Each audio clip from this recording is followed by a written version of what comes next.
Physical media, baby. That's right. Hello, everyone. Andy Wolverton here at Journeys in Darkness and Light. And July's new releases, wow, there's a little bit of everything. You got film noir from the classic era, neo-noir, some interesting reissues, a box set, and more. So let's get started. On July the 11th, Kino brings us Human Desire, a terrific noir with Glenn Ford as Jeff, an Army veteran train engineer who gets mixed up with a woman named Vicky, played by Gloria Graham, and Vicky's murdering husband Carl, played by Broderick Crawford, who just happens to be the rail yard's assistant yardmaster. Train metaphors abound, and they're fairly effective, as is Graham's performance. Some consider this a throwaway effort from Fritz Lang, but I'd argue that such isn't the case. Yes, it's a remake of La Bête Humaine, Jean Renoir's 1938 classic, but Human Desire is solid, a film noir that's rarely discussed, but really should be. Now, if you own the Eureka Masters of Cinema Region B release from 2019, you may want to hold on to it and pick up this edition as well, the one from Kino. The Kino contains a new 2K restoration, although the Eureka looks very good, and an extra not included on the Kino edition, a featurette called Terror and Desire with actress Emily Mortimer on Human Desire.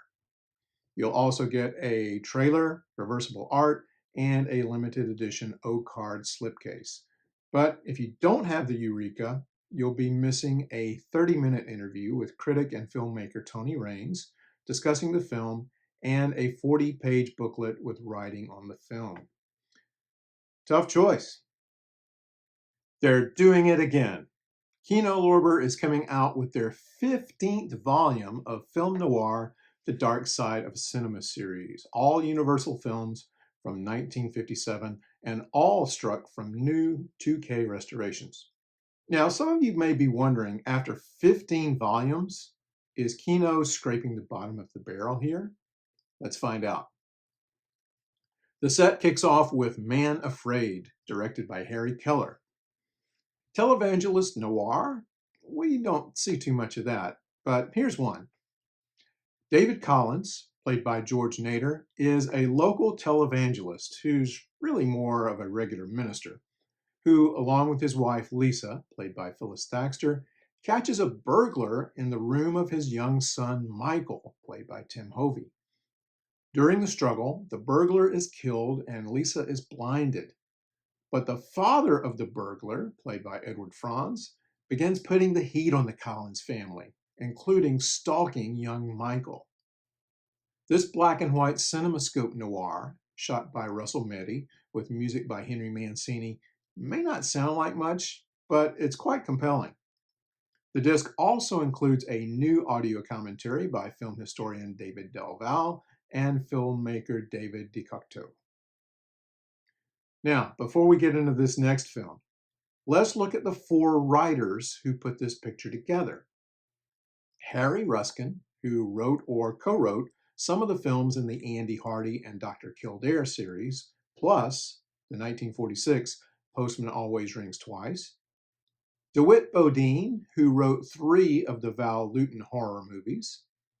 Robert Hill, responsible for everything from Confessions of an Opium Eater to Sex Kittens Go to College.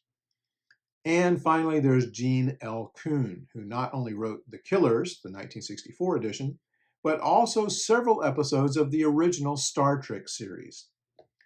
Throw all of these guys together and put them in a blender, and out comes The Girl in the Kremlin, directed by Russell Birdwell, starring Zsa Zsa Gabor, produced by Albert Zugsmith. Are you interested? Confused? Maybe a little of both. As the film opens, Joseph Stalin, played by Maurice Manson, fakes his own death, has his face surgically altered, and vanishes. But before he does any of this, he punishes one of his prisoners, a beautiful young woman, by having her head shaved. Hmm. Zsa Zsa Gabor plays Greta, Stalin's nurse, but now he's calling himself Count Molda. Stalin had captured Greta when Russian troops invaded Lithuania, leaving Greta's twin sister, Lily, played by, you guessed it, Zsa Zsa Gabor, all alone. But Lily enlists the help of Steve Anderson, played by Lex Barker, a private investigator living in Berlin, hoping that he can find her sister. Now, things get very complicated in just 81 minutes. Calling this a film noir is quite a stretch, but if you're in the right mood for Russians, Zsa Zsa Gabor, and seeing a woman with her head shaved on camera, this might be for you. Extras include a new audio commentary by film historians Emma Westwood and Paul Anthony Nelson, and 3 TV spots for the film. We wrap up this set with The Tattered Dress, directed by Jack Arnold, best known for directing The Incredible Shrinking Man. Jeff Chandler plays James Blaine, a small-town lawyer who will go to any lengths to win a case, and his current one is a doozy. Blaine's client, socialite Michael Reston, played by Philip Reed, is clearly guilty of murdering a bartender who came on a little too strong to Reston's wife, Charlene, played by Elaine Stewart. But Charlene's so loose, she even sleeps with Blaine during the trial. Things get worse when the local sheriff, played by Jack Carson, decides to frame the lawyer for bribing a juror. Director Jack Arnold also directed Jeff Chandler and another noir set in a small western town, Man in the Shadow, a pretty good noir also from 1957. Does this one hold up? We'll have to wait and see. This release also includes a trailer and a new audio commentary by professor and film historian Jason A. Nye. Robert Altman's 1974 film Thieves Like Us, a remake of the 1948 classic They Live by Night, was previously released on Blu-ray in 2014 from Kino, but that disc has gone out of print. No worries, because this new edition will hit the market on July 17th from Radiance Films in a Region B edition. You probably know the basic story. A group of criminals in Depression-era Mississippi rob a string of banks and go on the run, holing up at a gas station. One of the members of the gang, Bowie, played by Keith Carradine, falls for the gas station owner's daughter, played by Shelley Duvall, and they go on the run, hoping to start a new life together. The Altman version is more faithful to the Edward Anderson novel, and this release from Radiance contains far more extras than did the Kino, but this does not appear to be a new restoration. Yet, you can't argue with the extras, which include an audio commentary by director Robert Altman, a new interview with co-screenwriter Joan Tewksbury, who discusses the film and her working relationship with Altman, a new interview with Keith Carradine, critic Jeff Andrew discussing the film and its place in Altman's work, 2 classic radio plays featured in the film, including The Shadow, written by and starring Orson Welles, and Speed Gibson of the International Secret Police, starring Ed Gardner. Also a trailer, an image gallery, reversible sleeve, a limited edition booklet with new writing by critic Pamela Hutchinson, archival writing by Altman, and a piece with Professor Alan Schroeder looking at the script development from the novel. Again, this is a Region B release limited to 3,000 copies. John Cassavetes' intention was to sell his script Gloria to Columbia Pictures, then forget about it so he could work on one of his directorial projects. Yet, when his wife Jenna Rollins got the lead in the film, she asked Cassavetes to direct her. What you gonna do? The result is one of Cassavetes' most popular films and a good entry point into his filmography. Rollins plays Gloria, a woman living alone in a South Bronx apartment. Her neighbor Jerry fears that the mob is coming after their family, since her husband is an accountant for the mob and is an informant for the FBI. Jerry pleads with Gloria to hide her young son and an incriminating ledger, in case she and her husband get wiped out by the mob. Gloria, who doesn't even like kids, reluctantly agrees. But what the mob doesn't know is that Gloria is the former girlfriend of a mobster and knows a thing or two. It's a fun combination of hard-boiled toughness and a little goofiness. Although an atypical Cassavetes film, Japanese filmmaker Akira Kurosawa called Gloria one of his favorites. The film was originally released on Blu-ray in 2018 from Twilight Time, and this edition from Kino releases on July 18th. Unfortunately, it contains only 2 theatrical trailers. Too bad there's not a commentary. Also on July 18th, from Classic Flicks, we get a welcome upgrade of one of the better Poverty Row film noir titles, Blonde Ice from 1948, directed by Jack Bernard. Leslie Brooks plays Claire Cummings, a newspaper society columnist who marries a rich businessman named Carl, played by John Holland. But Claire still has the hots for her co-worker Les, played by Robert Page. Carl finds out and tells Claire he's divorcing her and cutting her off. No money. Then Carl turns up dead. But Claire's got a solid alibi, so why not go after another rich guy? This film has a good cast, and apparently the new restoration highlights the cinematography by George Robinson. No word on extras, so there may not be any. Let's hope there are, but still, I'm excited about this one. Okay, how many of you, like me, bought the Kino edition of Night Has a Thousand Eyes from 2 years ago? Do you need to buy this July 24th release from the UK company Indicator? Well, maybe. I covered the Kino release in my November 2021 new releases video, so you can check that out for the story details. But let's get to the extras on both of these discs. On the Kino, realize that this is not a 2K or 4K restoration, but it does contain an exclusive audio commentary by Imogen Sarah Smith, the gold standard in my opinion, and it includes a trailer. However, on the new Indicator, boy oh boy, also not a new 2K or 4K restoration, but a new audio commentary with authors, critics, film historians Glenn Kinney and Farron Smith Neme. An extra feature with writer and film producer Tony Raines on the film, discussing director John Farrow and his distinctive noir films. Also 2 radio plays, one a Screen Directors Playhouse from 1948 of A Night Has a Thousand Eyes, introduced and directed by Farrow, starring Edward G. Robinson and William Demarest, reprising their film roles.